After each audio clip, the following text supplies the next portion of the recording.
kembali lagi ketemu di obrolan budaya RRI Bukit Tinggi. Dan di suasana yang masih terasa sampai saat ini kita tuh masih di suasana HUT RI yang ke-76. Masih lihat ya bendera merah putih berkibar dengan indahnya. Dan cerah sekali. Ini cocok untuk kita jalan keluar. Kita rencananya mau ngapain nih? Kita mau menapak tilasi. Kita mau napak tilas ya. Menuju spot-spot bersejarah yang ada di Kota Bukit Tinggi ini. Yes, dan tentunya bersama kita berdua ada aku Tia Dan Rani di sini. So, buat kamu yang pengen tahu kayak gimana sih napak tilas kita, ya udah ikutin obrolan budaya RRI Net, RRI Bukit Tinggi.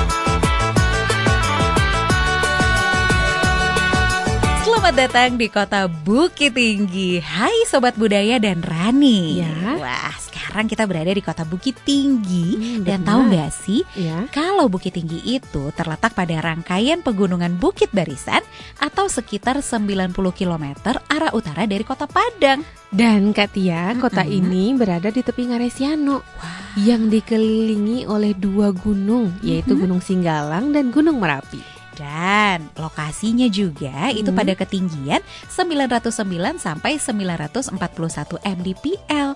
Hal ini membuat Bukit Tinggi menjadi kota berhawa sejuk dengan suhu berkisar antara 16,1 sampai 24,9 derajat Celcius. Nah, Bukit Tinggi ini memiliki luas wilayah secara de facto saat ini 25,24 km persegi. Dan menjadikan Bukit Tinggi sebagai salah satu kota dengan wilayah tersempit di Indonesia. Begitu, tapi jangan salah. Walaupun menjadi salah satu wilayah tersempit ya, Kota Ya. Bukit Tinggi ini adalah salah satu pusat perdagangan grosir terbesar di Pulau Sumatera. Wah, nah selain dari segi perekonomian, kota ini juga dulunya memiliki sejarah loh. Apa itu? Nah, kota ini pernah menjadi ibu kota Indonesia pada masa pemerintahan darurat Republik Indonesia. Oh begitu. Terus juga nih, pada zaman kolonial Belanda, Bukit Tinggi disebut dengan Fort de Kock dan mendapat julukan sebagai Paris van Sumatera. Wow. Menarik kan? Proklamasi.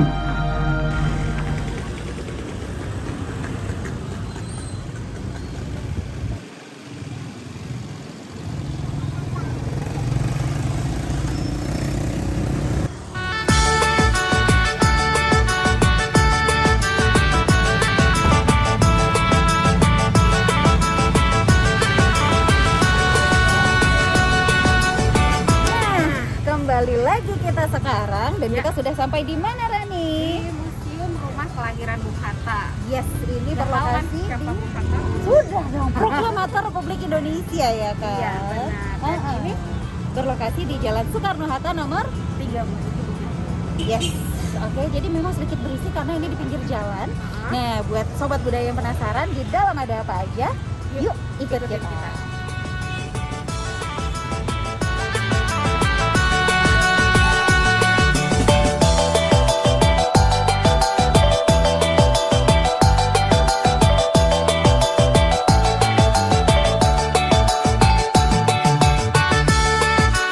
Nah, Kakak Tia, ngomong-ngomong tentang sejarah ya. Ya.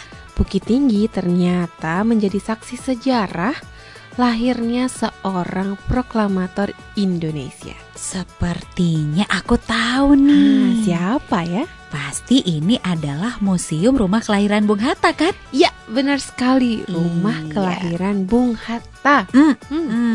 Ini adalah tempat Bung Hatta dilahirkan Mm-mm. dan juga menghabiskan masa kecil beliau sampai usia 11 tahun loh Ran. Iya. Dan Kakak Tia, Mm-mm. rumah ini didirikan sekitar tahun 1860-an dan menggunakan struktur kayu yang terdiri dari bangunan utama, Mhm. paviliun, lumbung padi, dapur dan kandang kuda, serta ada kolam ikan juga. Wow, pasti tempatnya menarik sekali ya. Iya. Nah, tapi Rani, Mm-mm. rumah asli tempat Bung Hatta dilahirkan ini sudah runtuh Oh. tahun 1960-an. Tapi atas gagasan dari Ketua Yayasan Pendidikan Bung Hatta, rumah ini akhirnya dibangun ulang. Itu dimulai dari November 1994 sampai 15 Januari 1995. Iya, benar. Dan rumah ini diresmikan pada tanggal 12 Agustus 1995 bertepatan nih dengan hari lahirnya Bung Hatta. Gitu. Wow, tapi kalau nggak salah itu juga sekaligus peringatan Hari Kemerdekaan Republik Indonesia yang ke-50 kan ya? Iya, benar. Nah, sebagian besar perabotan di dalam rumahnya ini masih asli loh dari peninggalan masa kecil Bung Hatta. Wah, jadi kita bisa merasakan Mm-mm. bagaimana sih di rumahnya Bung Hatta pada zaman dahulu. Iya. Walaupun tidak sama persis ya Kakak Tia. Pastinya. Tapi tetap nih untuk tata letak perabotannya diusahakan semirip mungkin dengan situasi dulu di saat Bung Hatta beserta keluarga beliau ada di sana. Wah, jadi berasa kembali ke masa lalu ya. Pastinya. Buat sobat budaya yang penasaran, yuk kita telusuri Museum Rumah Kelahiran Bung Hatta.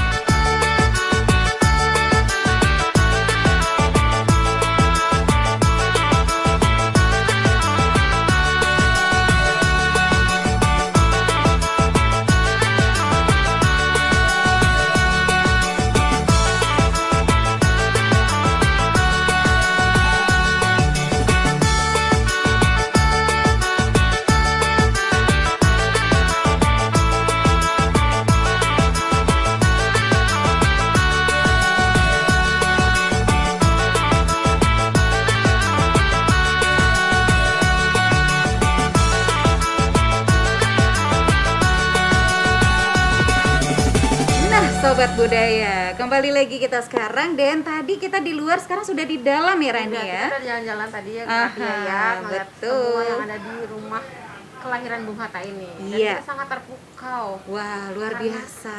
Kita berasa flashback ke masa benar. lalu di saat Bung Hatta masih di sini Ah, sampai usia 11 tahun gitu kan. iya benar. Nah, karena barang-barangnya juga perabotannya itu semua serba jadul. Iya, Iya kan? jadul dan memang kayak kita tuh traveling lagi kan. Iya. Balik lagi kita ke masa itu. Dan Kak Tia perhatian nggak sih Apa kalau di tuh? rumahnya tuh bersih banget Iya. dan sangat terawat. Dan adem juga. Dan adem. Karena memang ini rumah kayu dan itu di saat panas, hujan ataupun apa tetap itu Sejuk. bisa menetralisir ya kan. Benar. Mm-mm. Nah, dan sahabat budaya, kita nggak berdua aja nih, karena kita sekarang udah ditemani sama Bapak Roni. Mhm. Bapak Roni ini adalah penjaga museum di sini. Iya, nah kita mau tanya-tanya dulu nih sama Pak Roni Caniago, seperti apa sejarah dari Museum Rumah Kelahiran Bung Hatta. Nah, gimana nih Pak? Kalau sejarah Museum Rumah Kelahiran Bung Hatta ini, pertama-pertama museum ini, rumah ini dibangun oleh neneknya yang bernama Aminah pada tahun 1860. Oke.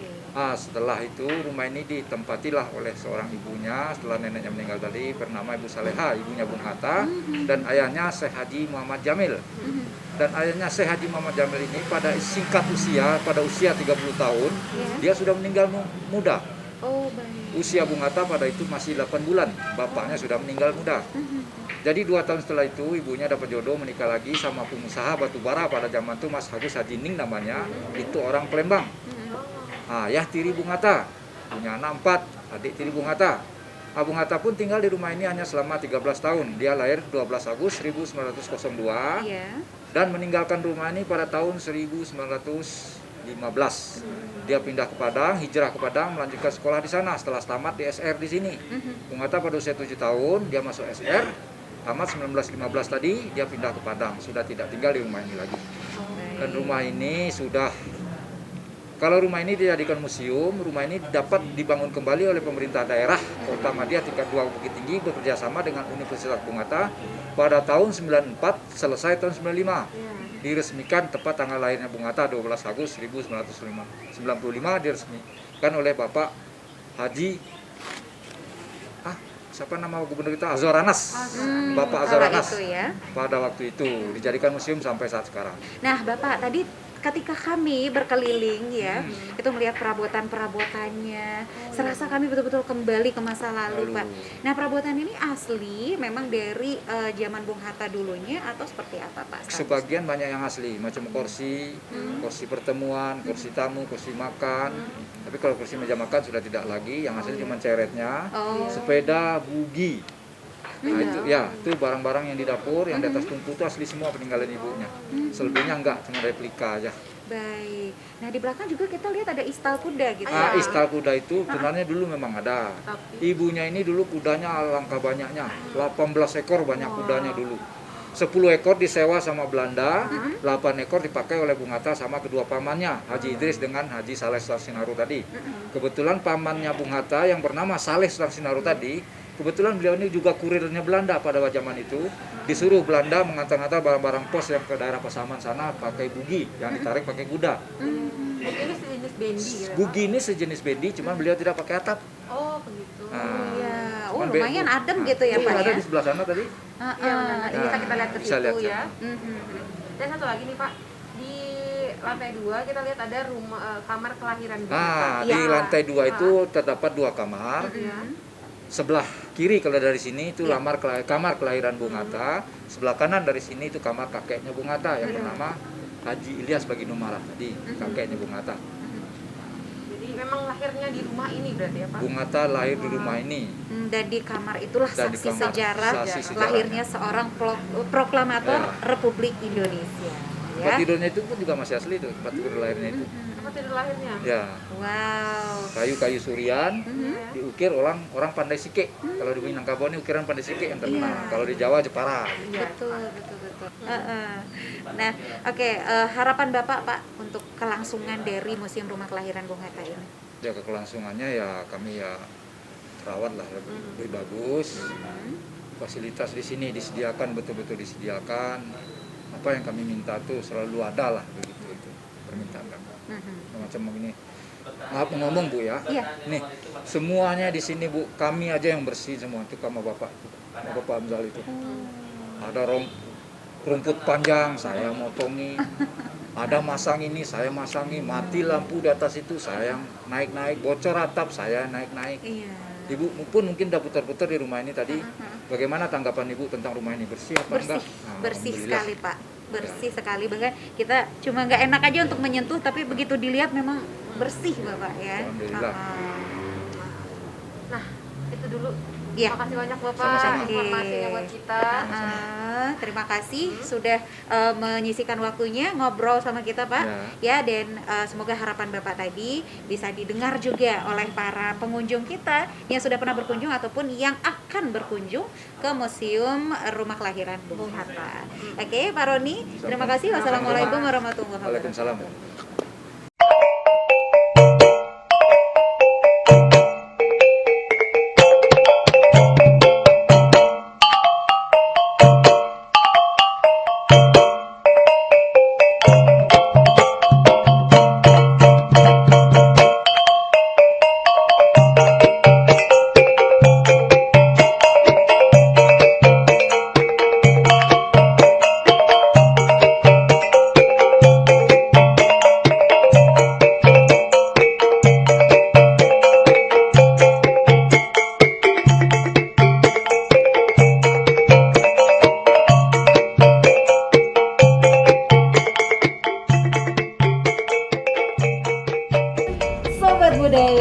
Sekarang kita sudah di dalam dan kita sudah di lantai 2 Museum Rumah Kelahiran Bung Hatta ya.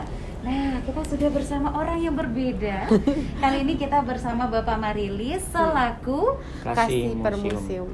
Permusiuman. Iya. Dinas Pendidikan dan Kebudayaan Kota Bukit Tinggi ya. benar. Nah, Bapak Marilis. Tadi kita sudah ngobrol-ngobrol di bawah, beda lagi ceritanya. Iya. Nah, sekarang di atas beda lagi nih kalau sama Bapak ya. Dan dengan background proklamator kita Muhammad Hatta ya. Ini sangat bahagia kita ketika di sini dan Pak, kami penasaran nih Pak. Di masa pandemi kan memang kita udah sempat bahas juga tadi sedikit. Di masa pandemi museum kita ini tutup dulu ya dari kunjungan para pengunjung. Nah Pak, ini betul-betul membuat penasaran nih Pak. Kalau buka seperti biasanya, itu kira-kira dipungut biaya nggak Pak untuk masuk ke museum kita ini? Terima kasih. Sepanjang kami tahu bahwa museum Rumah Kelahiran Bung Hatta bagi pengunjung baik dari dalam daerah maupun dari luar daerah, bahkan juga banyak dari luar negeri ya. Itu semuanya free, gratis, tidak ada biaya masuk. Jadi buat sahabat budaya yang pengen kesini silakan. Ya silakan. Dipersilakan. Yang paling penting itu dia dijaga segala etikanya dan peraturannya tuh dipatuhi ya Pak ya. Karena sudah ada di masing-masing tempat perabotan kita ini memang sudah ditandai ya Pak ya. Betul. Tidak boleh diduduki, tidak boleh disentuh, apalagi dibawa pulang ya Pak. Ya betul. Iya benar. Pak, korelasinya Pak antara rumah kelahiran Bung Hatta ini dengan Istana Bung Hatta Pak seperti apa? Nah korelasinya begini, itu kan tidak terlepas dari sejarah. Nah, jadi sejarah bangsa kita yang rumah kelahiran Bung Hatta ini kan di sini cikal bakalnya Bung Hatta kecil hingga dewasa hingga memperjuangkan kemerdekaan Republik Indonesia. Nah terkait Istana Bung Hatta itu tidak lepas dari sejarah juga, di mana pemerintah Republik Indonesia yang bersifat darurat juga pernah dilaksanakan di Bukit Tinggi. Namanya PDRI, Pemerintahan Darurat Republik Indonesia. Nah ketika itulah sebagai tonggak estafet di saat Soekarno dan Bung Hatta ditawan oleh penjajah, maka Sultan Syahrir.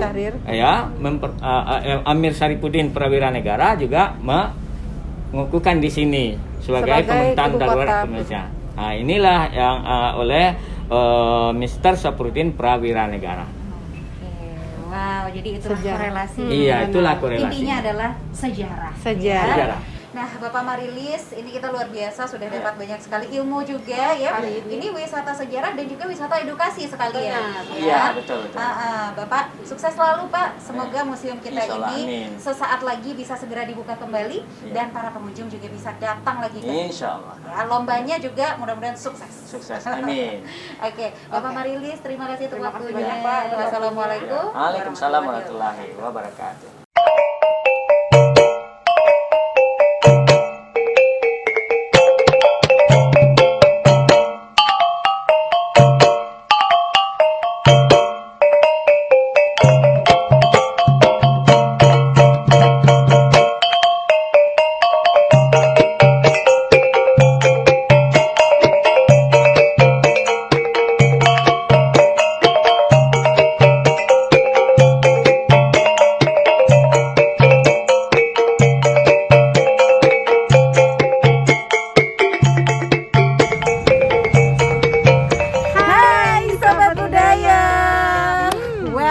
Nyampe di destinasi selanjutnya masih di obrolan budaya RRI Bukit Tinggi dan gak kalah bersejarahnya sama tempat yang tadi Kak Tia.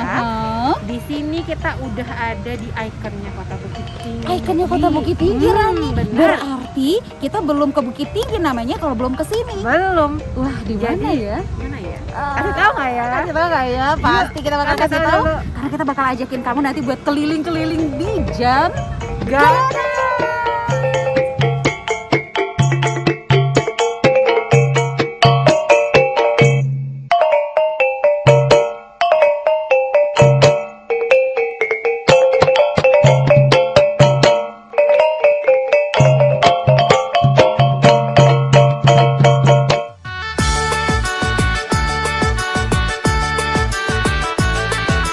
Sobat Budaya dan Rani, Ya, beranjak dari Museum Rumah Kelahiran Bung Hatta yang lokasinya di bawah ya.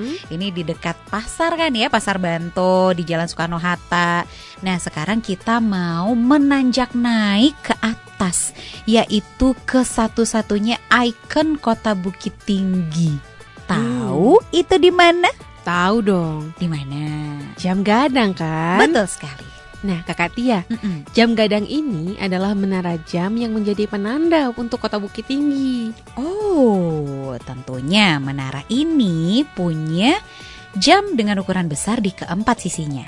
Makanya dinamakan jam gadang karena itu artinya jam besar dalam bahasa Indonesia. Dan Kakak Tia, Mm-mm. Jam Gadang ini dijadikan sebagai objek wisata loh. Wow. Dan di sekitarnya dibangun taman sebagai tempat berinteraksi bagi masyarakat di hari kerja maupun di hari libur. Oh iya, dan seingat aku juga di sini seringkali diadakan acara-acara yang sifatnya umum agar bisa menghibur masyarakat. Wah, Tapi itu terjadinya sebelum masa pandemi. Kembali lagi Sobat Budaya. Sekarang kita sudah di Jam Gadang, salah satu ikon Kota Bukit Tinggi, satu-satunya sepertinya yang kayaknya tuh belum lengkap ke Bukit Tinggi kalau belum ke Jam Jam Gadang. Gadang. Oke. Dan kita juga bersama Ibu Las di sini, Mas ya. Ibu Las ini adalah kasih pengelola destinasi wisata Dinas Pariwisata Pemuda dan Olahraga Kota Bukit Tinggi. Nah, Rani, Iya, tadi katanya udah penasaran banget nih. penasaran. Ada yang mau ditanyain sama Bu Las. Apa nih yang pengen Rani tanya? Iya, ini masih di bulan Agustus ya Bu. Agustus. Dan kita biasa lah ya Bu, di Agustus pasti kita tuh pengen banget memupuk rasa nasionalisme. Nah, kita ingin tahu dulu nih apa sejarah dari Jam Gadang ini. Iya.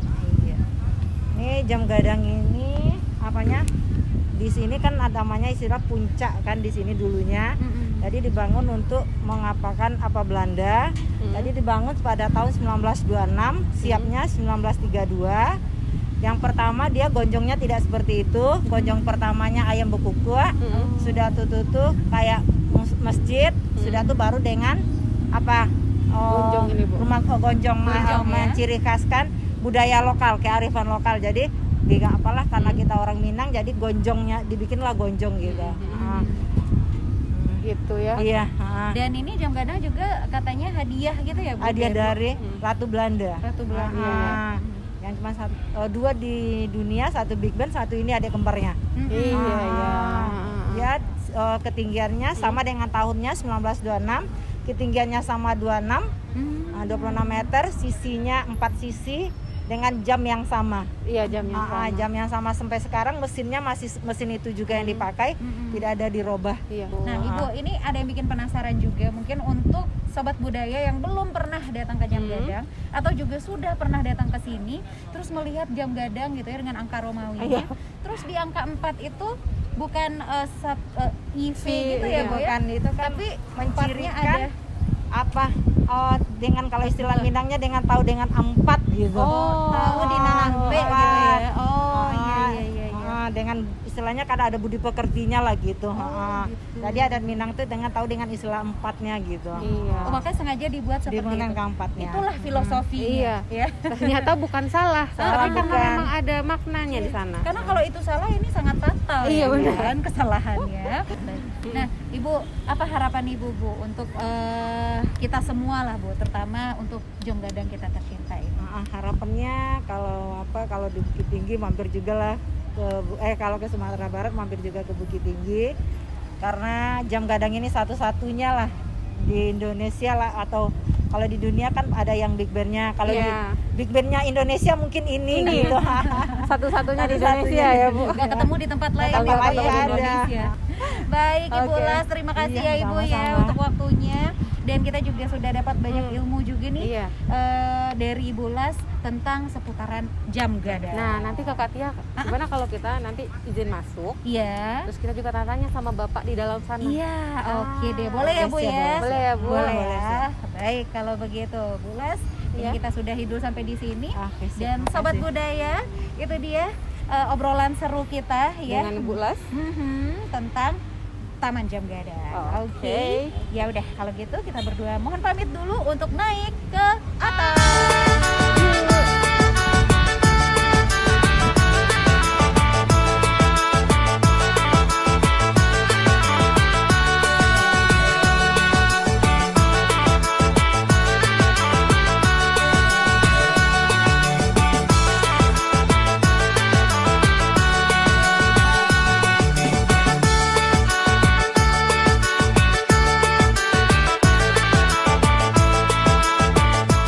Nah, sahabat budaya, kita udah ada di Jam Gadang. Udah bisa lihat kan? Gimana indahnya. Iya, ini belum seberapa. Belum seberapa. Ya, masih banyak anak tangga lagi yang bisa kita lalui untuk sampai ke puncak Jam Gadang. Benar sekali Kakak ya. Aha. Dan sebelum kita mulai menelusuri Jam Gadang, Iya. kita kenalan dulu sama Bapak. Iya. Bapak siapa? Bapak Ali Umar, Bapak ya. Ali. Nah, Bapak jabatannya di sini selaku apa, Pak? Sebagai staf. Staf destinasi untuk Jam Gadang dari Dinas Pariwisata, Pemuda dan Olahraga Kota Bukit Tinggi, ya. Nah, sekarang kan kita di sini nih Pak. Ya, Semua orang nggak boleh naik ke sini atau gimana Pak? enggak. Sini nggak dibuka buat umum, kan buat tamu dari Bapak Wali Kota. Itu Yang bisa naik. ya. Ada syarat-syarat tertentu nggak Pak buat kita bisa naik ke sini? Ya. Kalau di sini kan kita harus lapor dulu sama kasih itu lapor pula sama kadis dulu. Oh, jadi ada birokrasinya ya Iya. Pak. Kalau buat kita nih, kita sebagai pengunjung gitu Pak, apa ada syarat-syarat tertentu gitu buat kita bisa mengunjungi Jam Gadang ini? Enggak. Kalau buat umum nggak dibuka. Oh, memang tidak dibuka ya, Pak ya. Oke. Nah, terus seandainya nih tamu wali kota seperti Oh, Bapak iya. katakan tadi atau siapapun yang bisa masuk ke dalam, adakah hal-hal yang mungkin menjadi pantangan untuk kita masuk ke dalam ini, Pak? Yang tidak boleh kita lakukan dan lain sebagainya. Ya kalau setahu kita kan dari pelajaran dari mana, dari orang-orang sebelum saya kan, Iya, haha. kita kalau mau naik ke atas harus sopan, nggak boleh ribut-ribut. Bagi yang wanita yang berhalangan itu nggak boleh. Karena berarti memang sudah aturannya seperti itu Iya. dari dulunya, Pak ya. Oke, baik. Nah, Satu lagi Pak, buat perawatan jamnya sendiri Pak. ya. Itu gimana Pak? Jam gadangnya itu mesinnya dirawatnya seperti apa Pak? Itu secara periodik itu sekali 4 bulan harus diservis, harus dibongkar semua, dibersihkan sama oli, sama momok. Iya, oh gitu. Nah, Dan Kak, ada teknisi khususnya untuk itu atau Bapak yang mengerjakan? Ya kepandaian ini kan turun temurun Oh. dari orang sebelum saya, itu turun sama saya. nah, Kalau kita- orang biasa nggak bisa memperbaikinya. Nah, dan katanya kita kan tahu nih kalau Jam Gadang ini mesinnya sama yang di Inggris kan, yang Big Ben itu. Ya. Kita belajarnya waktu sampai ke Inggris juga nggak? Belum ya Pak ya? Belajarnya Mungkin udah satu sampai- saat nanti ada kesempatan gitu ya Pak. Baiklah, nah Bapak kita pengen tahu dong apa sih harapan Bapak ya untuk terjaganya salah satu cagar budaya ini dan ikon Kota Bukit Tinggi itu Jam Gadang. Ya saya harapkan pihak-pihak yang berwenang yang berkewajiban buat untuk kelestarian dari Jam Gadang ini, ya, mana ada biayanya tiap tahun kan di renovasi gitu. Dari dulu jadi Ya, remaja. itu. Oke, baik. Bapak, terima kasih Pak Ya. Ya, atas Pak. wawancara ngobrol-ngobrolnya dengan kita. Aha. Dan sebentar lagi nih Sobat Budaya, Pak kita izin ya Pak ya, Ya, ya, untuk Pak. naik ke atas dengan segala ketentuan dan aturan yang berlaku. Oke, ya Sobat Budaya jangan kemana-mana, kita akan ajakin kamu nanti untuk naik ke atas ya, Lihat menelusuri Jam Gadang. Terima kasih Pak Ali Umar Ya, ya, untuk Pak. waktunya. Assalamualaikum.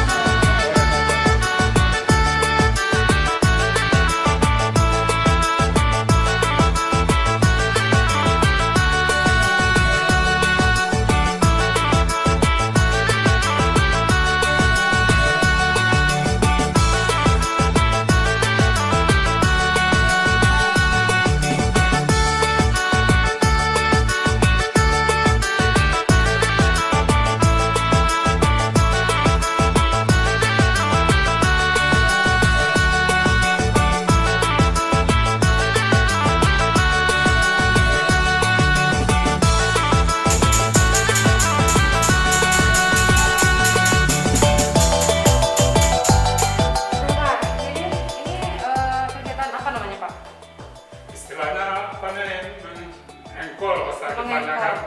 Itu untuk Untuk supaya nggak mati-mati ikannya. oh gitu. Berarti sistemnya sistem jam lama gitu ya Pak? Iya. Oh, gitu. Sekali berapa menit Pak?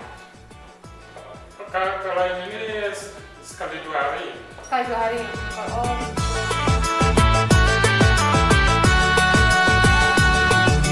Nah, sahabat budaya kita udah sampai di lantai paling tinggi di Jam Gadang nih, sahabat budaya ya.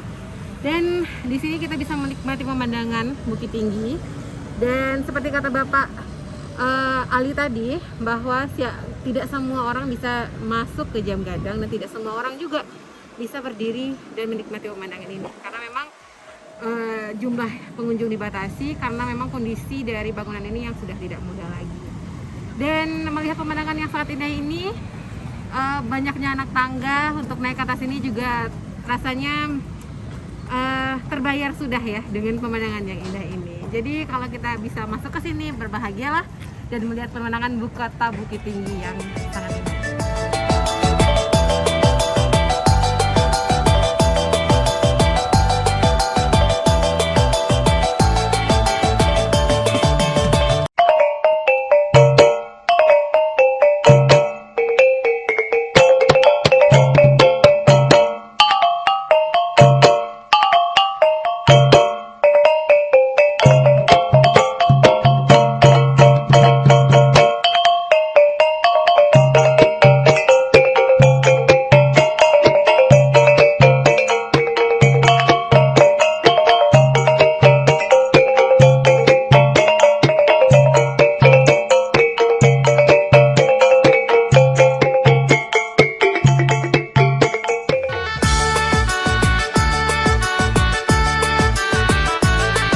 Sobat budaya, tidak jauh dari Jam Gadang, sekarang kita mau menuju ke Taman Marga Satwa dan Budaya Kinantan Kota Bukit Tinggi, atau yang lebih sering dikenal dengan TMSBK. Betul Rani? Betul Kak Tia. TMSBK ini terletak di atas Bukit Cubadak Bungkuk Bukit Tinggi. Dan Rani, Ya. TMSBK juga dikenal dengan sebutan Kebun Binatang Bukit Tinggi. Begitulah Iya. para wisatawan mengetahui. Nah, kebun binatang ini merupakan salah satu kebun binatang tertua loh Wow. yang ada di Indonesia. Iya, dan katanya juga kebun binatang ini adalah nomor 2 terbesar setelah Surabaya. Sahabat budaya, dalam kompleks kebun binatang ini juga terdapat Museum Rumah Adat Baanjuang dan Museum Zoologi loh. Oh ya, dan kompleks ini juga dihubungkan oleh Jembatan Limpapeh dengan objek wisata Benteng Fort Dekau.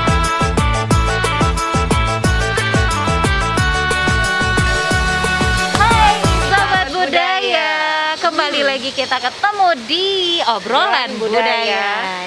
Nah, seperti tadi yang udah kita sampaikan, Iya benar. kita akan keliling Taman Marga Satwa Budaya Kinantan Bukit Tinggi atau TMSBK ya Rani.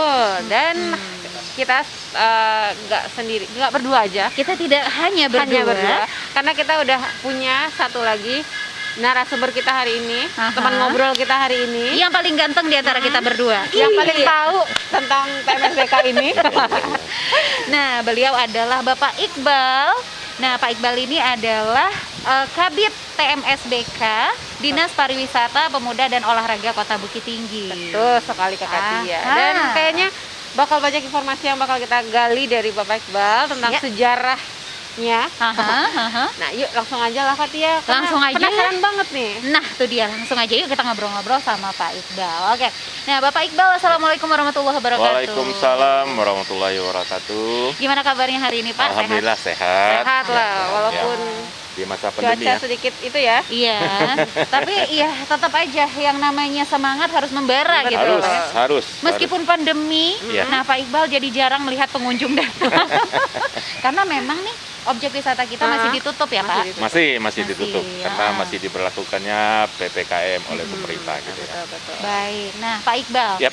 sekarang kita sedang berada di tempat yang sangat adem ya, sejuk sekali di sini yaitu di Aviary TMSBK ya Pak. Ya. Nah Pak Iqbal, cerita dong Pak, ini tentang sejarah dari TMSBK ini. Oh gitu. Mhm.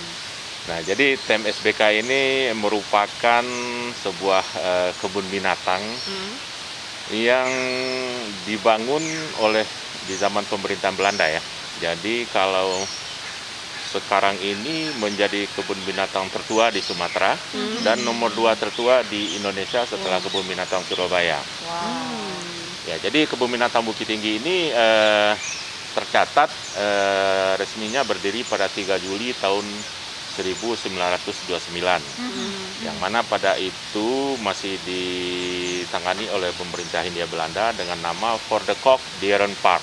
For the Kok Dieren Park. Dieren Park. Oke. Ya, jadi artinya kebun binatang Bukit Tinggi gitu ya, kebun binatang The Kok gitu. Nah, seiring berjalannya waktu pernah dinobatkan oleh pemerintah Hindia Belanda menjadi kebun binatang terindah di Hindia Belanda. Wah, Hindia Belanda loh mainnya di Hindia ya. Belanda ya. Biasa loh. Nah, jadi makanya ini menjadi suatu kebanggaan atau marwahnya bagi masyarakat Bukit Tinggi dan sekitarnya tentunya. Nah, kemudian dari perjalanan waktunya kebun binatang ini pernah juga hampir ditutup. Oh, kenapa Pak? Tahun berapa tuh Pak? Itu di sekitar tahun 40-an. Kenapa Tahun Pak? 40-an waktu itu terjadi Perang Dunia Kedua, Oh, iya. kemudian Sekutu kalah ya, kemudian Jepang masuk. Nah, saat itulah orang-orang Belanda yang sudah membangun tempat ini, mereka merencanakan mau membawa binatang-binatang yang ada di sini. Tapi karena nggak keburu waktu, akhirnya nggak jadi. Nah, tapi setelah zaman pemerintahan Jepang itu, pengelolaan di sini jadi begitu nggak begitu optimal ya, Pak? terurus lagi gitu ya. Karena kalau Belanda kan sifatnya melakukan pembangunan, penataan segala macam gitu ya. Kalau Jepang kan tidak begitu. Nah, jadi di masa-masa itulah masa-masa penurunan dari keberadaan kondisi kebun binatang ini. Nah, kemudian setelah Indonesia merdeka, di era tahun 50-an, seiring dengan adanya pemerintahan Republik Indonesia Serikat, kemudian pengelolaan ini diserahkan kepada DPRGR gitu ya, berdasarkan peraturan DPRGR, dirubah namanya menjadi Taman Putih Bungsu. Oh iya. Ya. Udah mulai ke Minangkabau gitu ya Pak? Ya. Makin kelihatan Makin Minangkabaunya. Kelihatan, Benar. Minangkabaunya makin kelihatan. Iya. Kemudian begitu juga masih karena ini juga merupakan satu-satunya kebun binatang di daerah kita pada waktu itu ya. Itulah yang sedikit menolong, akhirnya ya walaupun lambat perkembangannya tapi tetap bisa berjalan gitu ya. Kemudian di era tahun 70-an itu diganti lagi namanya. Diganti lagi namanya menjadi Taman Bundo Kanduang. Taman Bundo Kanduang. Tahun 70-an, Pak? Di era tahun 70-an, sekitar tahun 72 itu ya. Itu ada itunya. Nah, juga kondisinya masih kondisi bangunan Belanda saat itu, dan kandang-kandang pun masih kandang-kandang peninggalan Belanda. Nah, kemudian pada tahun 90-an, pada masa itu wali kota Bapak Armedi Agus, Oke. ya juga orang meninjau itu juga. Masih orang sekampung nih ya. Jadi dibangunlah jembatan gitu ya. Tadinya antara kebun binatang dengan Benteng Perdekok itu terpisah. Terpisah. Kepengurusannya maksudnya Pak? Tempatnya juga kemudian dan pengelolaannya juga karena Benteng Perdekok pada waktu itu nggak begitu dikelola gitu ya. Ya, cuma Benteng Perdekok kawasan tempat lari-lari pagi, cuma sekedar itu aja. Belum maksimal ya Pak? Belum maksimal. Jadi pada 90-an itu, pada 91 dibangun jembatan yang dinamakan Jembatan Limpape, yakni menghubungkan antara kebun binatang dengan Benteng Perdekok. Jadi yakni menghubungkan antara dua bukit. Bukit ini, kebun binatang ini berada di Bukit Malambuang ini namanya. Benteng Perdekok di Bukit Jirek. Jirek ya. Kemudian tahun 92 diresmikan oleh Menteri Pariwisata waktu itu Bapak Susilo Sudarman. Nah, kemudian setelah jadinya Jembatan Limpape kemudian terhubung. Nah, pada tahun 90 3 Iya. diganti lagi namanya menjadi Taman Marga Satwa Budaya Kinantan. Sampai sekarang. Sampai sekarang namanya Berarti seperti beberapa itu. kali dirubah namanya berarti. Ya, Kali ya Pak ya? iya, berapa kali kali dari perubahan. Fort de Kock, Dieren Park, Taman Putih Bungsu, Taman Taman Bundo Bundo Kandung, Kandung, Taman terakhir Kinantan. Iya. Nah, Kenapa melihat Kinantan? dari nama itu, ya, ini masih kental berbau Minang Iya. dan itu nama-nama itu kan diambil dari ya, Kerajaan Pagaruyung lah mungkin ya. Oh. Ada Putih Bungsu, Iya. ada Bundo Kandung, Ah. ada Kinantan. Kinantan. Dan bahkan jalan di depan kebun binatang ini itu namanya jalannya Cindomato itu. Cindomato, Iya. iya.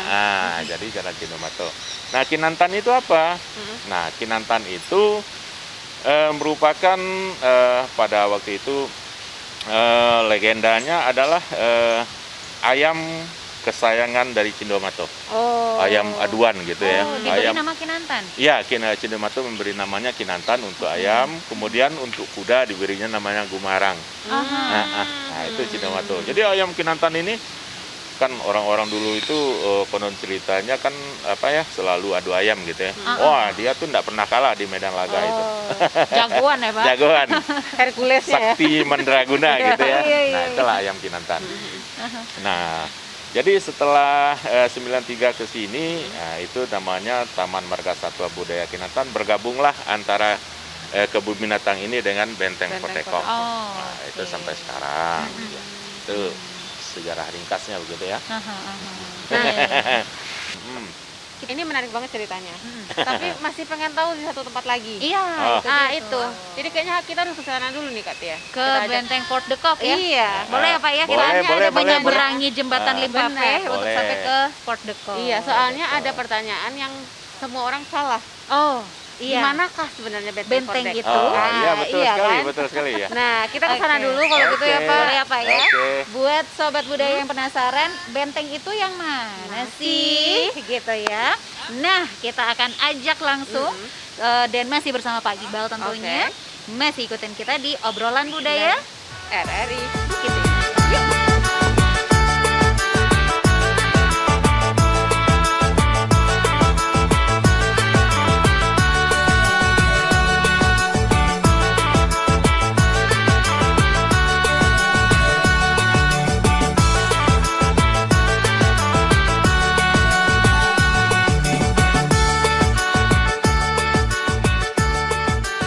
Sahabat budaya, melewati jembatan Limpape, akhirnya kita bisa sampai di Benteng Fort de Kock, Kota Bukit Tinggi.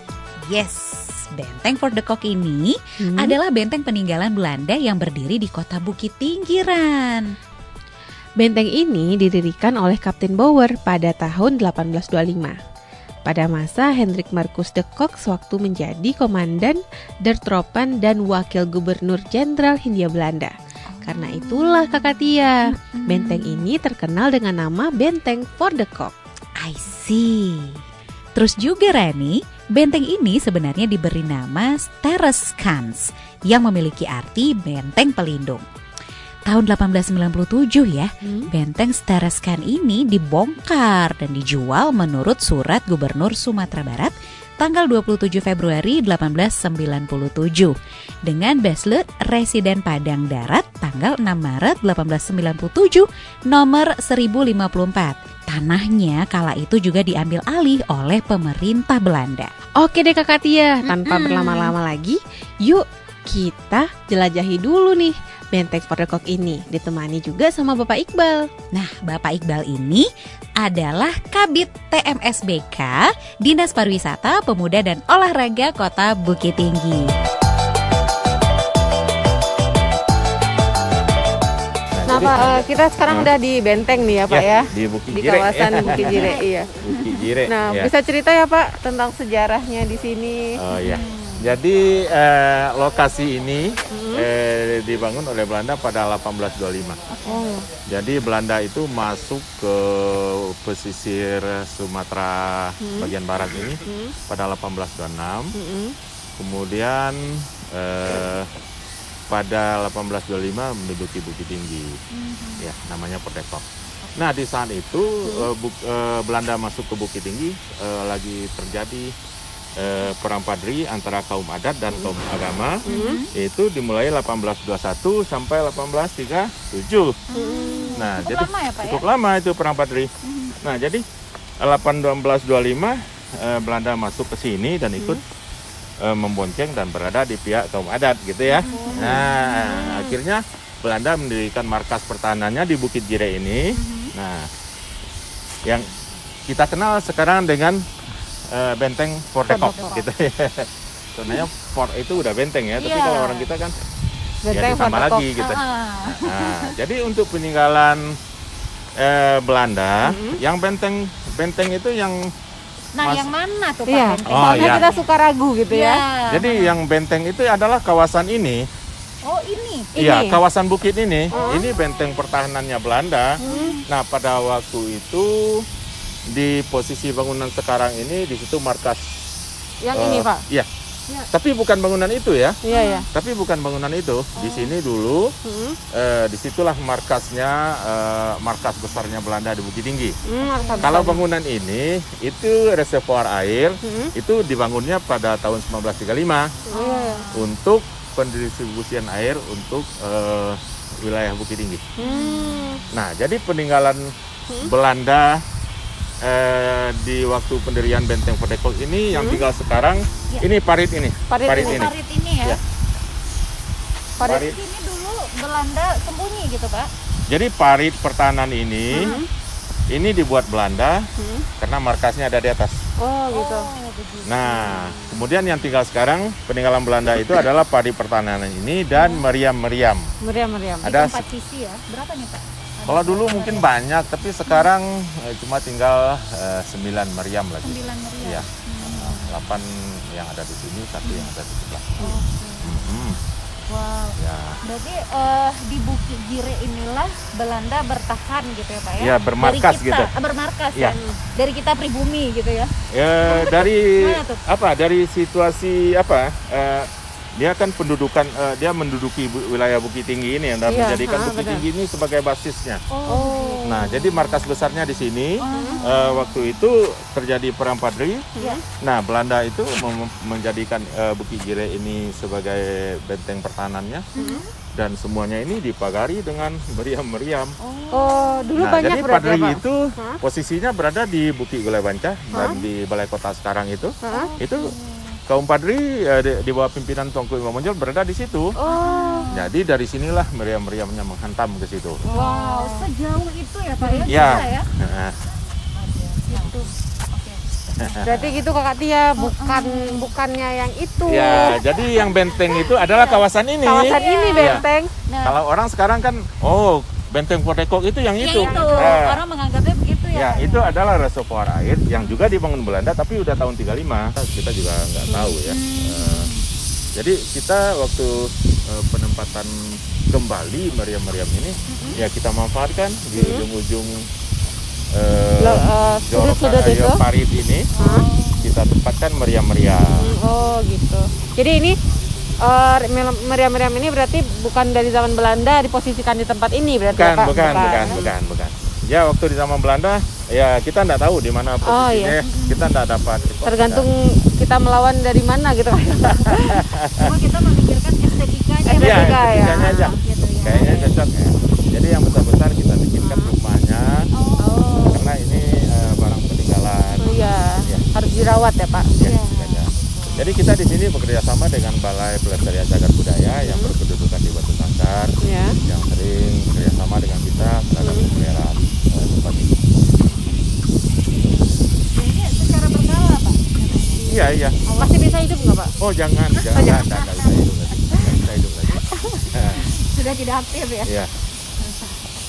Jadi yang terbesar di sini meriamnya itu yang di situ. Oh, yang ini. Yang itu. Oh, oke. Kalau di Betawi itu kan ada meriam itu dikasih nama Cijagur lah segala macam ya. Iya. Tapi kita di sini tidak ada menemukan Nggak kasih nama ya, Pak? nama-nama itu. Oke. Jadi memang namanya hanya Meriam. Meriam Belanda. Ya, meriam Belanda, bukan meriam Belina ya. Iya, aduh. Artis, Pak. Nah, itu dia meriam yang terbesar di sini itu. Oh iya. ngos-ngosan juga kita ya. Iya. Nah, Keliling jadi sini. lokasi ini ke depan pemerintah Kota Bukit Tinggi sudah menganggarkan ini untuk ditata lagi, ditata lagi mungkin dengan nuansa ada nuansa budayanya, ada unsur edukasinya nanti. Karena kita rencanakan tempat ini nanti menjadi tempat pusat informasi sejarah Bukit Tinggi. Wow. Jadi Udah ada- dipusatkan di sini ya, Pak ya? Jadi ada semacam historical interaktif nanti yang akan kita hadirkan di sini, di mana pengunjung dapat mengakses secara langsung, secara digital tentang sejarah-sejarah Bukit Tinggi ini. Jadi lebih luas lagi informasinya ya, Pak. Jadi itu akan muncul lagi daya tarik tersendiri untuk orang berkunjung ke area ini. Betul. Wah, mudah-mudahan bisa Segera terwujud. Amin, amin, ya. amin. Oke, Oke. kita udah Tadi reservoir di server air. dan alhamdulillah berakhir perjalanan ini. Ada banyak banget informasi yang kita dapatkan hari ini Kak Katia. Dan ilmu juga. Oke, Pak Iqbal, terima kasih banyak Pak Iqbal ya. Oke, Terima kasih banyak-banyak. Ya.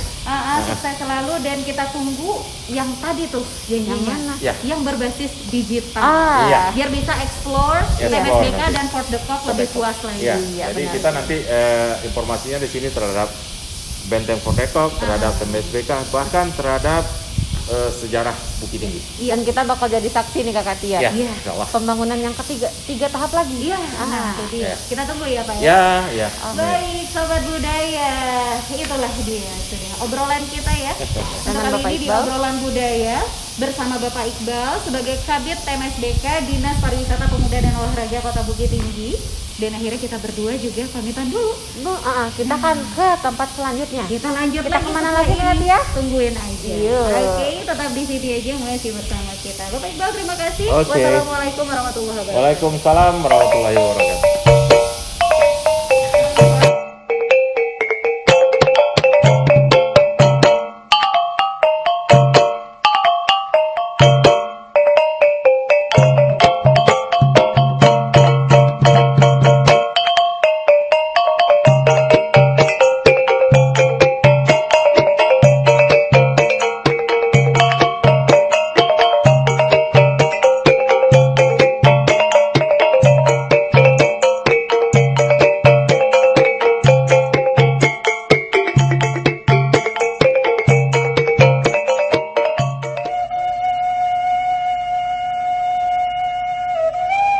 Sahabat budaya dan juga Rani, Iya. kalau tadi kita udah flashback ke masa penjajahan Belanda, ya, sekarang kita mau ke tempat bersejarah di mana ini menjadi saksi dari masa penjajahan Jepang terhadap Indonesia. Betul Kak Katia. Dan sekarang kita menuju ke Lobang Jepang Atau Lubang Japang. yang merupakan salah satu objek wisata sejarah yang ada di Kota Bukit Tinggi ini. Nah, Lubang Jepang ini Kak Katia adalah Ya. sebuah terowongan atau bunker ya, bunker perlindungan yang dibangun tentara pendudukan Jepang sekitar tahun 1942 untuk kepentingan pertahanan. Betul, Lubang Jepang ini sendiri juga dibangun sebagai tempat penyimpanan perbekalan dan peralatan perang tentara Jepang saat itu. Iya. Panjang terowongannya yang mencapai 1.400 meter serta berkelok-kelok itu punya lebar sekitar 2 meter nih. Sejumlah ruangan khusus ada di terowongan ini. Di antaranya ada ruang pengintaian, ruang penyergapan, penjara dan juga gudang senjata. Nah, selain lokasinya yang strategis di kota, yang dahulunya merupakan pusat pemerintahan Sumatera Tengah ya Kak Katia, Iya. tanah yang menjadi dinding terowongan ini merupakan jenis tanah yang jika bercampur dengan air akan semakin kokoh. Bahkan, gempa yang mengguncang Sumatera Barat tahun 2009 lalu tidak banyak merusak struktur terowongan ini. Juga nih diperkirakan puluhan sampai ratusan ribu tenaga kerja paksa atau romusa dikerahkan dari Pulau Jawa, Sulawesi, dan Kalimantan untuk menggali terowongan ini. Pemilihan tenaga kerja dari luar daerah adalah strategi kolonial Jepang untuk menjaga kerahasiaan mega proyek ini.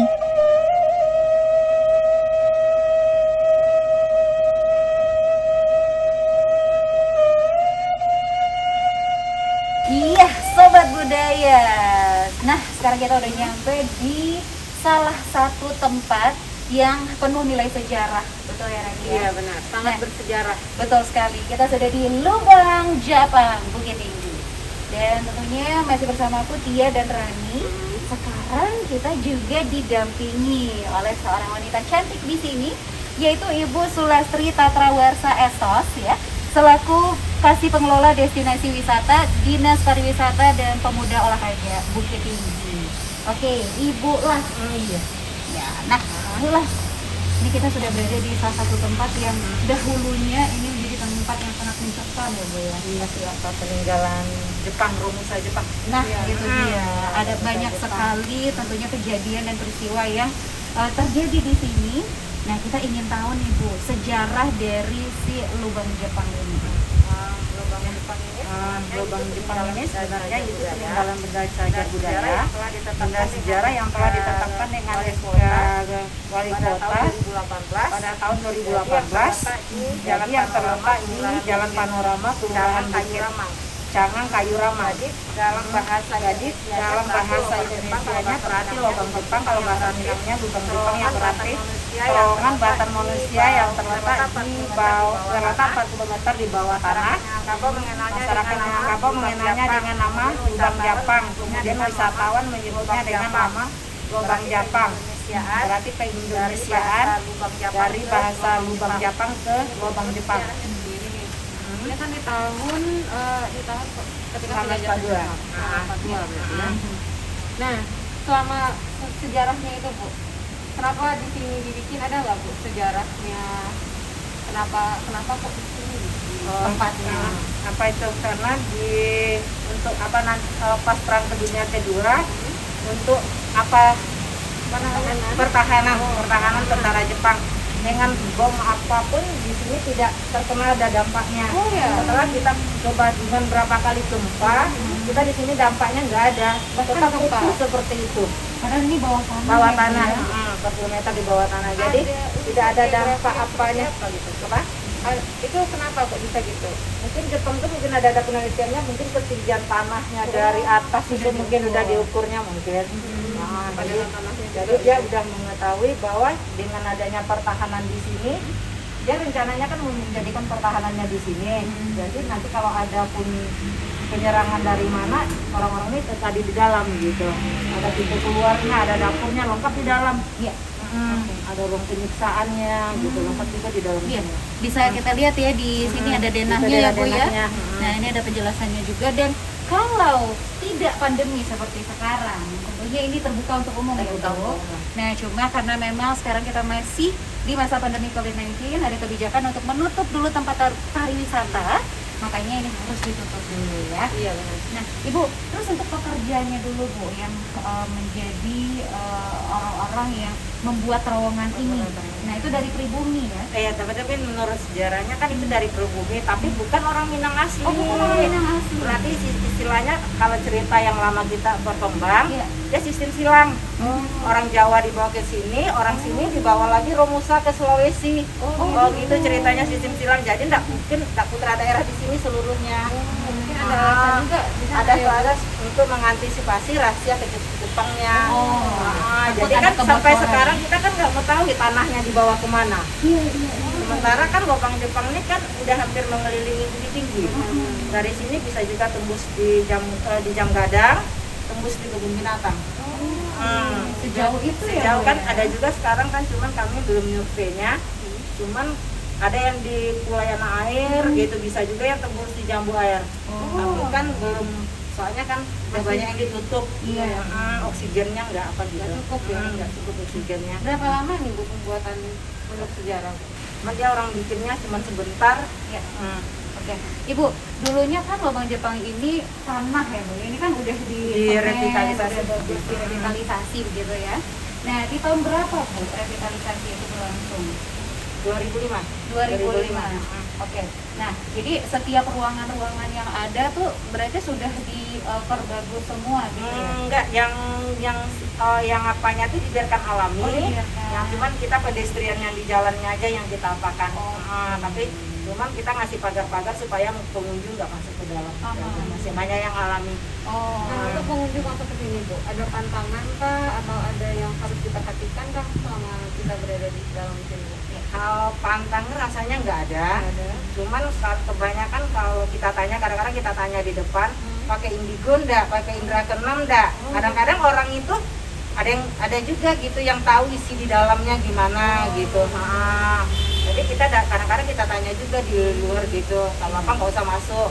Kadang-kadang karena kita jenjangnya kecil, jadi kadang-kadang kan kalau dari bawah perut kosong, kadang-kadang kan timbul juga apanya orang pingsan tiba di atas dikira nanti kena tegur atau di apa di bawah, padahal sebenarnya perutnya kosong gitu.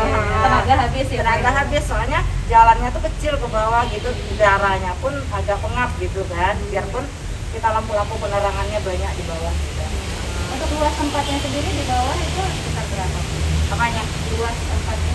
Luas keseluruhannya ya panjangnya 1470 meter semua. Oke. Oh iya.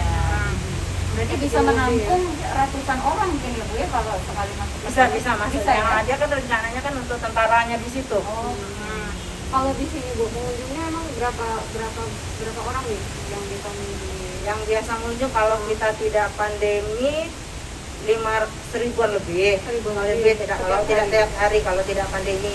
Kalau nggak pandemi sampai masih 1.000-an lebih.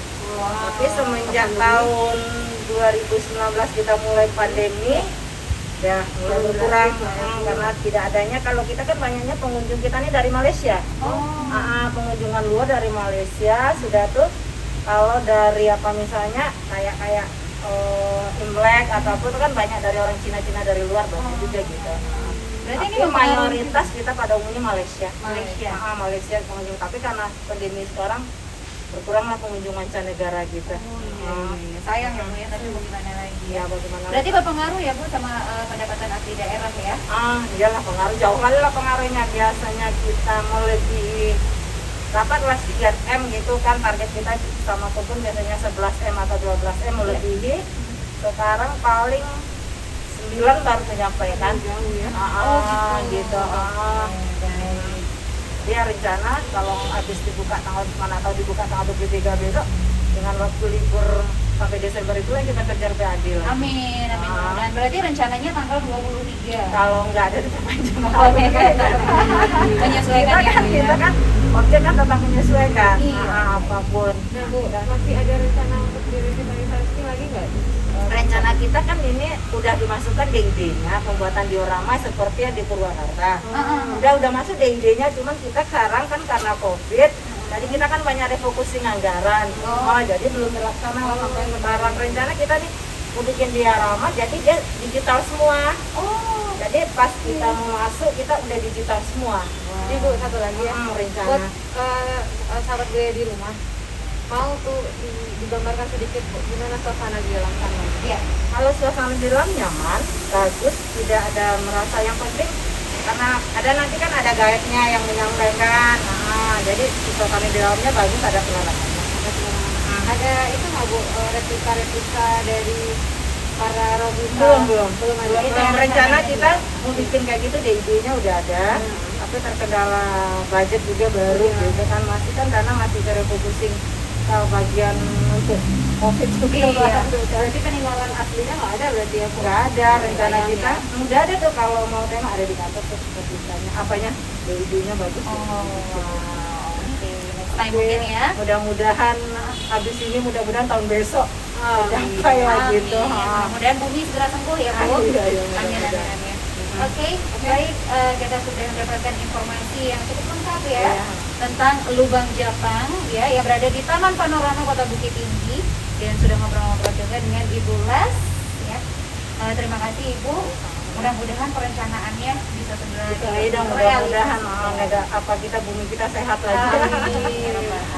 Jadi sahabat budaya di rumah yang pengen juga kesini bisa langsung aja datang ke Lubang Japang Bukit Tinggi. Dengan budgetnya dewasa 15, anak-anak 10.000, tapi kita memakai e-money.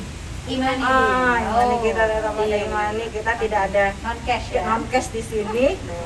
Semua Zaman sudah soalnya digital, udah zaman mulai udah canggih. harus inovasi kan. Iya, pasti. Harus inovasi. Tapi Jalan- jangan ini khawatir ya, Iya. karena pengurusannya gampang kok. Nanti di depan di loket gitu. tinggal ngambil di loket aja. Siap. Baik.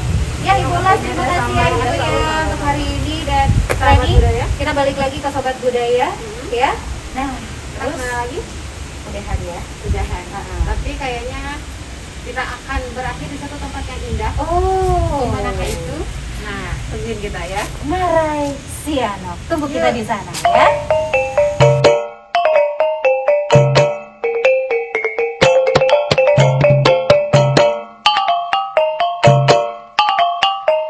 Nah, Sobat Budaya, finally kita sudah sampai di sini. Hamparan hijau di depan mata, di sekeliling kita. Di mana lagi kalau bukan di Marai Sianok. Yeay! Kakak Tia, kita tadi udah jalan-jalan. Iya. Kita udah nambah ilmu pengetahuan juga ya kan Sobat Budaya. Kita udah kemana aja tadi? Tadi kita pertama kali udah ke rumah kelahiran Bung Hatta, betul. ya. Terus kita udah ke Jam Gadang, tempat Nah. paling tinggi dan paling ikonik lah. Iya. Bukit Tinggi. Pokoknya itu landmarknya Bukit Tinggi Betul. ya. Terus juga kita sudah ke Taman Budaya dan Kinantan Bukit Tinggi, Benar dengan Benteng Benteng Protokol. Terus juga kita udah ke Lubang Jepang dan Taman Panorama. benar.